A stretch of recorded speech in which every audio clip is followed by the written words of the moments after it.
जैसा कि हमने पिछले एपिसोड में देखा था, वेस्ट ओशन की ड्रैगन किंग और क्राउन प्रिंस मिस जी के बर्थडे पार्टी में आ गया था।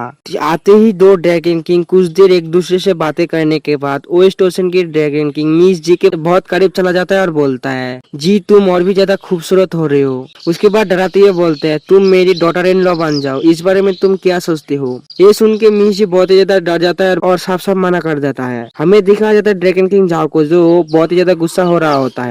लेकिन लेडी हानिऊ ड्रैगन किंग झाओ को रोक देता है। उसी वक्त एंट्री होता है हमारा हीरो की, जो आते ही मिस जी को हाथ को पकड़ लेता है और मिस जी के आगे आ जाता है। ये देख के वेस्ट ओशन की ड्रैगन किंग जेंग को कुछ भी समझ नहीं आ रहा होता है। उसी वक्त दिखाया जाता है हॉर्न को, जो बहुत ही गुस्से से ड्रैगन किंग को ही देखे जा रहा होता है। उसी वक्त लेडी हानिऊ आगे आते हुए बोलता है, मिस्टर जेंग हमें माफ कीजिए, लेकिन हमारी डॉटर पहले से ही इंगेजमेंट हो चुका है। ये सुन के ड्रैगन किंग जेंग हंसने लगता है और बोलता है, एंगेजमेंट? उसके बाद हॉर्न की तरफ देखता है और बोलता है, जी ह्यूमन के लिए बहुत अच्छा है, लेकिन मेरी ग्रैंडसन जेंग ओटाओ। हमें दिखा जाता है जेंग ओटाओ को, जो बहुत ही पोस्ट मार रहा होता है। उसके बाद बोलता है, जेंग ओटाओ कुछ दिन पहले ही तीसरे रेलम तक पहुंच चुका है। ये सुन के सभी लोग बहुत ही ज्यादा हैरान हो जाता है और बातें करने लगते हैं। अगर ऐसा है तो ये लड़का तीसरे रेलम तक पहुंचने वाला सबसे यंग लड़का होना चाहिए और एक टैलेंटेड मेटल एलिमेंट्स कल्टीवेटर भी। उसके बाद जेंग ओटाओ बोलता है, आप मेरी झूठी तारीफ कर रहे हैं, मुझे अभी भी एक लंबा रास्ता तय करना बाकी है। उसके बाद जेंग ओटाओ हॉर्न के पास आते हुए बोलता है,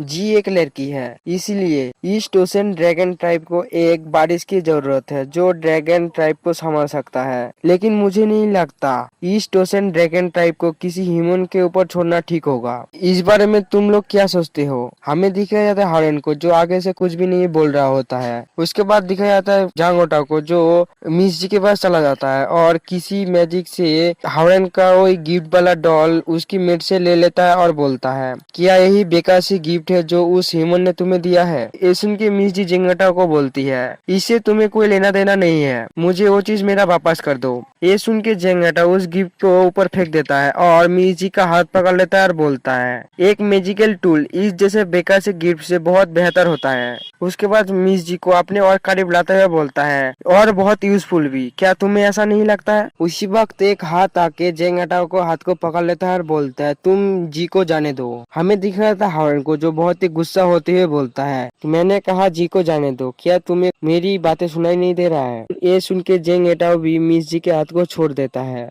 जिससे मिस जी थोड़ा सा दूर हट जाता है और मिस जी के हाथों से कुछ गिर जाता है। उसी वक्त हॉर्न कहता है, नथिंग बीट्स द बेर, not even a mountain of gold. ये सुन के मुझे कुछ भी समझ में नहीं है और जेंग ओटाओ को भी। इसीलिए जेंग ओटाओ अपनी पावर को रिलीज करते हुए बोलते हैं, तुमने क्या कहा? जिससे मिस जी को थोड़ी सी परेशानी हो रहा होता है। ये देख के हॉर्न जल्दी से उसके आगे आते हुए बोलता है, तुम हमसे क्या चाहते हो? ये सुन के जेंग ओटाओ हंसते हुए बोलता है, तो तुम हीरो बनना चाहते हो तो ठीक है, मैं तुम्हें एक शॉट दूंगा, तुम मुझसे फाइट करो। अगर तुम मुझे हरा देते हो तो मैं जी से शादी करने के बात के ऊपर गिव अप कर दूंगा। ये सुन के हॉर्न भी इस बात के लिए मान जाता है। ये देख के मिस जी हॉर्न को बोलता है, वो तीसरे रियलम में है, अगर तुम मुझसे फाइट करोगे तो तुम मरे जाओगे। ये सुन के हॉर्न मिस जी के सर पे हाथ रखते हुए बोलता है, तुम इस बारे में चिंता मत करो, मैं तुम्हारी और ईस्ट ओशन ड्रैगन टाइप की दोनों को प्रोटेक्ट करूंगा। ये देख के जेंग ओटाओ बोलता है, मैं अपनी पावर को चारों तरफ रिलीज नहीं करूंगा और मैं अपनी कल्टीवेशन को सप्रेस करके पहले रियलम तक ला सकता हूँ, इतना ही काफी है।